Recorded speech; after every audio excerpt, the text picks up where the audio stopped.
ఇఫీ 55వ ఉత్సవాల్లో central bureau of communication Hyderabad తరఫున ఆదిలాబాద్ చెందిన గోండు జాతికి చెందిన నృత్య కళారూపం ఈరోజు ఇఫీ వేదికలపై ప్రదర్శించడం తెలంగాణ జాతికి గోండు జాతికి గర్వకారణం.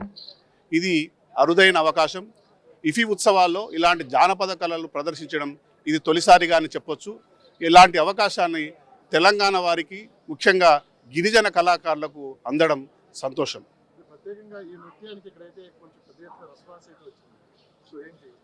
చాలా సంతోషం. ఎందుకంటే గిరిజన కళలకు న్యాచురల్గా భారతదేశ వ్యాప్తంగా అలాంటి ప్రాధాన్యత ఉంటుంది. అలాంటి ప్రాధాన్యమే ఇఫీ ఉత్సవాల్లో పాల్గొనడం వల్ల కూడా జరిగింది. ఇక్కడ సినీ ప్రేమికులు భారతదేశంలో పలు రాష్ట్రాల నుండి కాకుండా ఇతర దేశాల నుండి కూడా అనేక మంది పర్యాటకులు, సినీ ప్రేక్షకులు రావడం, సినీ ప్రేమికులు రావడం, ఈ కార్యక్రమాన్ని చూడడం, వాళ్ళు కూడా చాలా దీన్ని exchange of culture, exchange of దీనిగా మనం భావించవచ్చు. నమస్కారం. మేము పద్మశ్రీ కనకరాజు గుసాడి బృందము తెలంగాణ ఆదిలాబాద్ జిల్లా మార్లవై నుండి వచ్చాము. ఇంత చక్కటి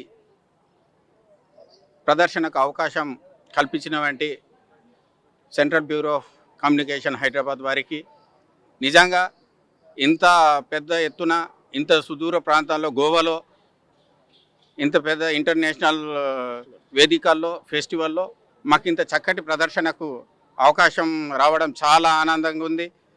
యావత్ ఏదైతే మా గోండు జాతి ఉందో, మా గోండు జాతి ఈ యొక్క దేవతలే ప్రతిరూపాలు. ఇవన్నీ యత్మసూర్ దేవతగా కలుసుకుంటాము. ఆ యత్మసూర్ దేవతనే ఈరోజు గోవా వేడుకలలో నాట్యం ఆడుతున్నట్టున్నది. ఇంత చక్కటి అవకాశం కల్పించినందుకు సెంట్రల్ బ్యూరో ఆఫ్ హైదరాబాద్ వారికి, ఇక్కడ ప్రతి ఒక్కరికి ధన్యవాదాలు తెలుపుతాను.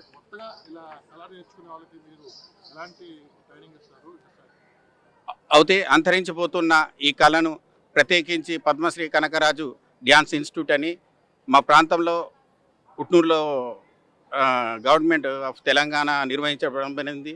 అయితే అందులో మేము ఈ అంతరించిపోతున్న కళని భావితరాలకు అందించాలనే పథంతో ఐటీడీఏ ద్వారా ట్రైనింగ్ ఇవ్వడం జరుగుతుంది.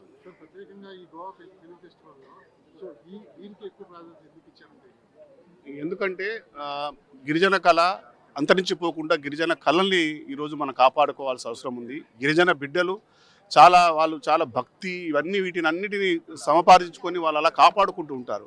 ఆ నేల బిడ్డల యొక్క కళల్ని, ఆ నేల బిడ్డల యొక్క సంస్కృతిని ప్రపంచ దేశాలకు చాటి చెప్పేలా ఇఫీ లాంటి ఉత్సవాలకు వేదిక అవుతే బాగుంటుందని మా డిపార్ట్మెంట్ సంబంధించి Shruti Patil additional director general CBC నుంచి ఈ ట్రూప్ని ఎన్నిక చేయడం, ఇక్కడ ప్రదర్శించడానికి అవకాశం ఇవ్వడానికి సంజయ్ జాజు మినిస్ట్రీ ఆఫ్ ఐ&బి సెక్రటరీ గారు ఇలాంటి అవకాశాన్ని కల్పించినందుకు మేము మా కళాకారుల తరఫున ధన్యవాదాలు తెలుపుకుంటున్నాము.